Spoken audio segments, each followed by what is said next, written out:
एक बात हम स्पष्ट रूप से कह दें और इस बात को आगामी 7 दिन तक रोज हम बोलेंगे कि महादेव जब बहुत प्रसन्न होते हैं तब अपनी अत्यंत प्रसन्नता वैष्णव पर कृष्ण भक्ति प्रदान करके प्रकट करते हैं।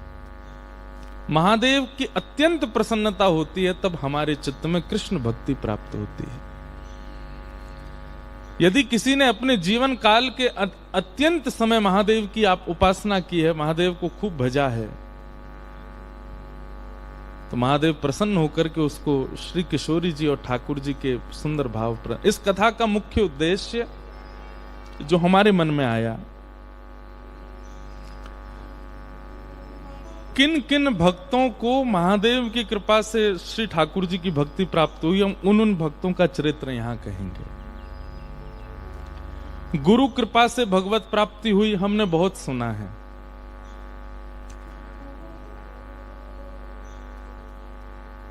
उपासना की पद्धति से, अर्चना की पद्धति से, भजन की पद्धति से, नाम की पद्धति से, कीर्तन से कितनों को वैष्णव भक्तों को भगवत प्राप्ति हुई, ये सब हमने सुना है। पर महादेव ने प्रसन्न होकर के कितनों को भक्ति प्रदान की, ये अब हम सुनेंगे। पहली बात तो क्या भक्ति प्रदान करने वाला, सब लोग बहुत सावधानी से सुनिएगा, महादेव कृष्ण भक्ति प्रदान करते हैं तो क्या महादेव ठाकुर जी से छोटे हैं? सबसे पहली बात, ये कंपटीशन आप लोगों को नहीं करना है।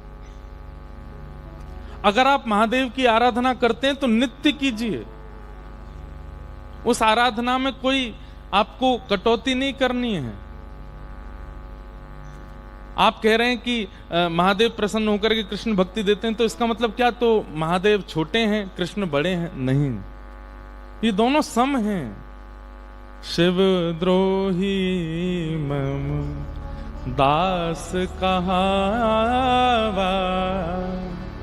सो नर सपने मोहे न पावा। 3 प्रकार के दर्शन होते हैं ठाकुर जी के।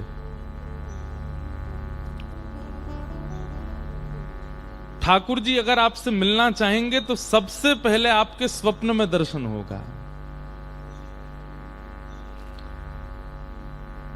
बस करना यह है कि उस स्वप्न दर्शन का कहीं भी प्रचार मत कीजिएगा।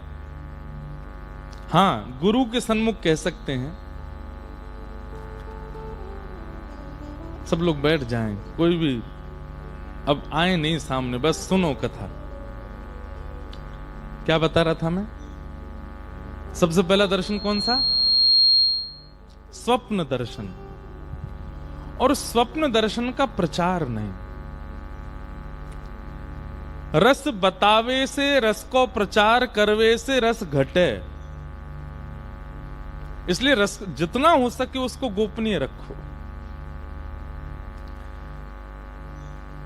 वस्तु जितनी अनमोल होती है उसको उतना गुप्त रखा जाता है, और जितनी गुप्त रहती है उतनी ज्यादा उसकी सुरक्षा बढ़ती है।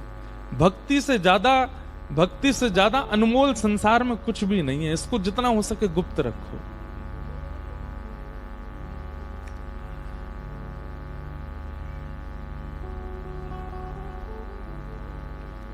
तो स्वप्न दर्शन जब आपको अनेक बार स्वप्न, प्रत्यक्ष ठाकुर जी नहीं दिखेंगे। दिखना यदि स्वप्न में प्रारंभ होगा तो सबसे पहले आपको भगवत धामों के दर्शन होंगे। जैसे वृंदावन का दर्शन होगा, यमुना जी का दर्शन होगा, निकुंजों का दर्शन होगा, कुंज लताओं का दर्शन होगा। केवल मंदिर दिख जाएगा, वैष्णव दिखेंगे, ठाकुर जी नहीं दिखेंगे। भगवत संबंधी धामों का, तीर्थों का, इनका दर्शन होना प्रारंभ होगा। धीरे धीरे फिर उसी दर्शन में ठाकुर जी के अंगों का दर्शन। कभी केवल भुजाई दिखेगी, कभी केवल चरण ही दिखेंगे, कभी केवल वक्ष ही दिखेगा, कभी केवल कटी कौंधनी दिखेगी। फिर उसका भी अनंत काल तक दर्शन करने के बाद फिर ठाकुर जी की ग्रीवा दिखेगी, कभी मुकुट दिखेगा, कभी कर्ण दिखेंगे, कभी तिलक दिखेगा। प्रत्यक्ष संपूर्ण ठाकुर जी नहीं दिखेंगे, नहीं तो स्वप्न में ही गोविंदाय नमो नमः सीधे भगवत धाम की प्राप्ति हो जाएगी। हां, आपके सेवा के ठाकुर जी दिख जाएंगे प्रत्यक्ष, राधा रमन लाल जी दिखेंगे प्रत्यक्ष, बिहारी जी दिखेंगे प्रत्यक्ष, पर जो मूल स्वरूप श्री ठाकुर जी का प्रत्यक्ष है वो परिपूर्ण रूप से स्वप्न में नहीं दिखेगा, कभी कभी कुछ कुछ झलक दिखेगी। और स्वप्न दर्शन जब आप अनंत काल तक करते रहोगे और किसी से उसकी चर्चा नहीं करोगे, गोपनीय रखोगे, तो वही स्वप्न दर्शन फिर धीरे धीरे जागृत अवस्था में अनुभव के रूप में होने लगेगा। सूरदास जी को अपनी विचारों पर संशय नहीं है।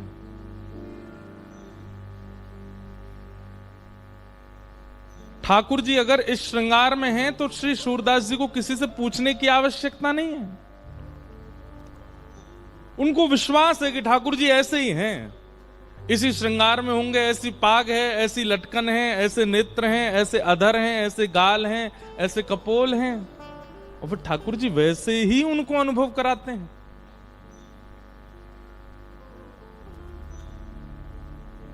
तो प्रथम है स्वप्न दर्शन और दूसरा है अनुभव दर्शन।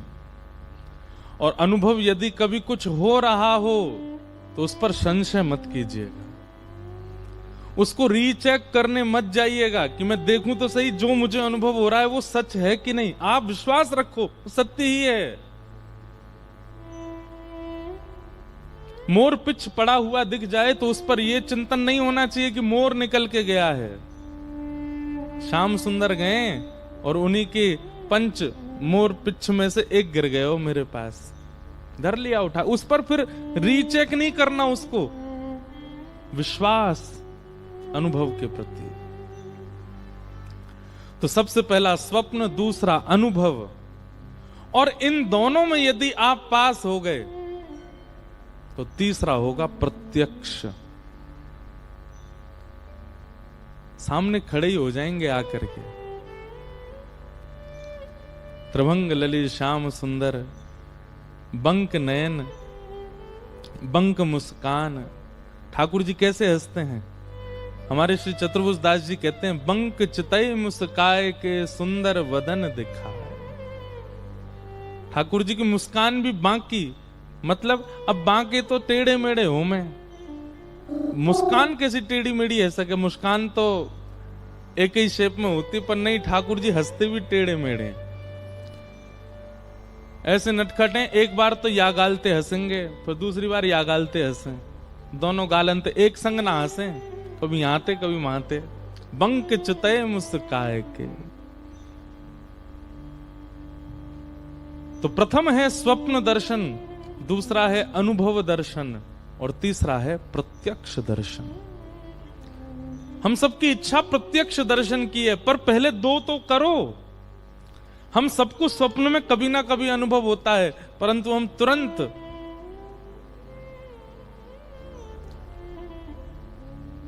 कहीं ना कहीं जाकर के उसका प्रचार कर देते हैं, लोगों को बता देते हैं, या फिर कहीं भी उसको डिस्क्लोज कर देते हैं। और प्रेम बतावे से प्रेम घटे, प्रेम तो घटेगा।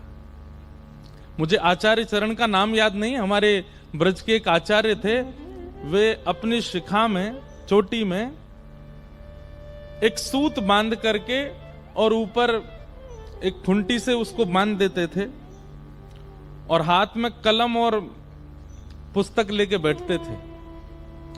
और रात्रि में जैसे ही नींद आती थी, तो जब नींद आती थी तो एक क्षण के लिए उनको भगवत चिंतन होता था। तो स्वप्न का स्वभाव है कि स्वप्न, जैसे आप स्वप्न से बाहर आओगे स्वप्न भूल जाओगे।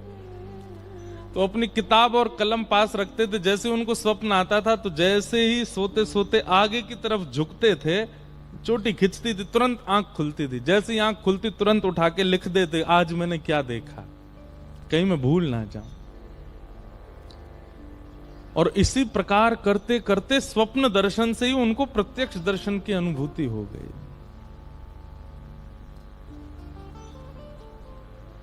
ये 3 प्रकार, और इन तीनों प्रकारों में जैसे गुरु सहायक हैं, जैसे नाम जप सहायक है, जैसे परिक्रमा सहायक है, जैसे आदि आदि सब कारण हमारे ब्रजमंडल में बताए जाते भगवत प्राप्ति के, वो सब सहायक हैं, ऐसे ही महादेव की कृपा सबसे बड़ी सहायक है। महादेव की अति कृपा होती है तब जाकर के कृष्ण भक्ति प्रजायते, कृष्ण भक्ति प्राप्त होती है।